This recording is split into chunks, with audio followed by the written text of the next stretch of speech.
Hello students, welcome to my YouTube channel Kushank online classes में। तो आज के इस वीडियो में हम डिस्कस करने वाले हैं क्लास 10th साइंस में 5 महत्वपूर्ण प्रश्न बताऊंगा। और वो जो प्रश्न है वो बायोलॉजी के हैं। किसके हैं? बायोलॉजी के 5 महत्वपूर्ण प्रश्न बताऊंगा जो बोर्ड एग्जाम की दृष्टि से बहुत ही इम्पोर्टेंट है। तो आप वीडियो को एंड तक देखेंगे क्योंकि जो वीडियो है वह बहुत ही इम्पोर्टेंट है। तो आइए देखते हैं जो क्वेश्चन है वो कौन से हैं। आप इन क्वेश्चन को अच्छे तरीके से तैयार कर लीजिए क्योंकि ये जो क्वेश्चन है वह बहुत ही इंपॉर्टेंट है। तो आइए देखते हैं जो हमारा पहला क्वेश्चन है वह कौन सा है। पहला क्वेश्चन है, हमारे अमाशय में अम्ल की क्या भूमिका है बताना है आपको। तो इसका आंसर मैंने लिखा है, हमारे अमाशय में उपस्थित हाइड्रोक्लोरिक अम्ल एक अम्लीय माध्यम तैयार करता है। क्या करता है? जो हमारा अमाशय है उसमें हाइड्रोक्लोरिक अम्ल होता है और वह जो अम्ल होता है उसके माध्यम से क्या होता है? अम्लीय माध्यम तैयार करता है जो पेप्सिन एंजाइम की क्रिया में सहायक होता है। क्या होता है? इस क्वेश्चन का आंसर समझने की कोशिश कीजिए। हमारे अमाशय में हाइड्रोक्लोरिक अम्ल उपस्थित होता है और वह क्या करता है? अम्लीय माध्यम तैयार करता है। और जब अम्लीय माध्यम तैयार होता है तो जो पेप्सिन एंजाइम की क्रिया में यह सहायक हो जाता है। क्या हो जाता है? जब माध्यम तैयार होता है तो यह माध्यम पेप्सिन एंजाइम की क्रिया में सहायक होता है। इस प्रकार कुछ इसका आंसर है। ये 2 नंबर में आएंगे। ये अति लघुत्तरीय प्रश्न है, आप इन्हें तैयार कर लीजिए। इनसे आपके क्या कहते हैं 2 नंबर पक्के हो जाएंगे। तो आइए देखते हैं प्रश्न 2 नंबर। प्रश्न 2 है, इंसुलिन का क्या महत्व है? क्या है? जो इंसुलिन है उसका क्या महत्व है और यह कहाँ पाया जाता है आपको बताना है। तो इंसुलिन ऊतकों विशेषकर पेशियों में कार्बोहाइड्रेट उपयोग पर नियंत्रण करता है। क्या करता है? जो इंसुलिन है वह ऊतक में पेशियों में कार्बोहाइड्रेट के उपयोग का नियंत्रण करता है। यह यकृत कोशिकाओं में ग्लाइकोजेनेसिस का प्रेरक है। क्या है?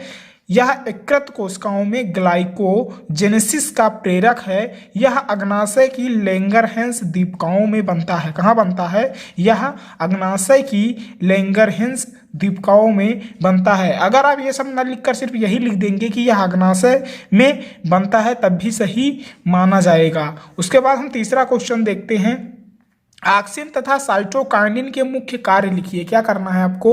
ऑक्सिन तथा साइटोकाइनिन के मुख्य कार्य लिखना है। तो इसका आंसर देखिए, ऑक्सिन पौधों में प्ररोह की कोशिकाओं में दीर्घाकरण प्रेरित करते हैं। क्या करते हैं? जो ऑक्सिन होता है वह पौधों की प्ररोह में कोशिकाओं के दीर्घीकरण प्रेरित करते हैं। क्या करते हैं? दीर्घीकरण को प्रेरित करते हैं। जबकि साइटोकाइनिन का प्रमुख कार्य कोशिका विभाजन को प्रेरित करता है। क्या करता है? जो साइटोकाइनिन है उसका मुख्य कार्य कोशिका का विभाजन करना होता है और जो ऑक्सिन है वह पौधों की प्ररोह में कोशिकाओं के दीर्घीकरण का प्रेरक है। इस प्रकार इसका आंसर हो गया। अगला क्वेश्चन हम 4 नंबर देखते हैं, बहुत ही इंपॉर्टेंट है।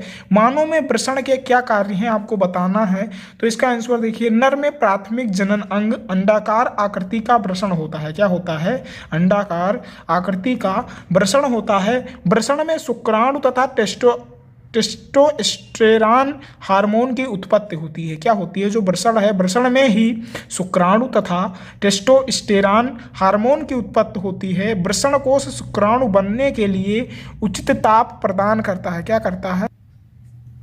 जो वृषण कोश है वह शुक्राणु बनने के लिए उचित ताप को प्रदान करता है।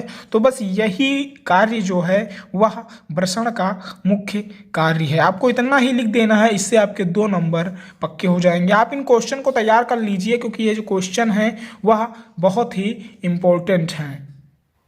अगला क्वेश्चन 5 नंबर बहुत ही इंपॉर्टेंट है। प्रभावी तथा अप्रभावी लक्षणों से आप क्या समझते हैं आपको बताना है। तो इसका आंसर देखिए, एक लक्षण के 2 कारकों में जो अपना प्रभाव प्रदर्शित करता है वह प्रभावी लक्षण कहलाता है। क्या कहलाता है? एक लक्षण के 2 कारकों में जो भी अपना प्रभाव प्रदर्शित करता है वह प्रभावी लक्षण कहलाता है। दूसरा, जो होते हुए भी अपने प्रभाव को प्रदर्शित नहीं कर पाता उसे अप्रभावी लक्षण कहते हैं। बहुत ही आसान परिभाषा है। इस प्रकार आप इन 5 क्वेश्चन को तैयार कर लीजिए जिससे आपके 2 नंबर बोर्ड एग्जाम में पक्के हो जाएंगे। क्योंकि जो अति लघुत्तरीय प्रश्न है वह कम से कम 2 से 3 क्वेश्चन पूछा जाता है। तो इस प्रकार आपके 2-2 नंबर जो हैं वह बोर्ड परीक्षा 2023 विज्ञान के पेपर में हो जाएंगे। तो आप इन 5 क्वेश्चन को तैयार कर लेंगे। तो फिर मिलते हैं अगले वीडियो में, तब तक के लिए धन्यवाद।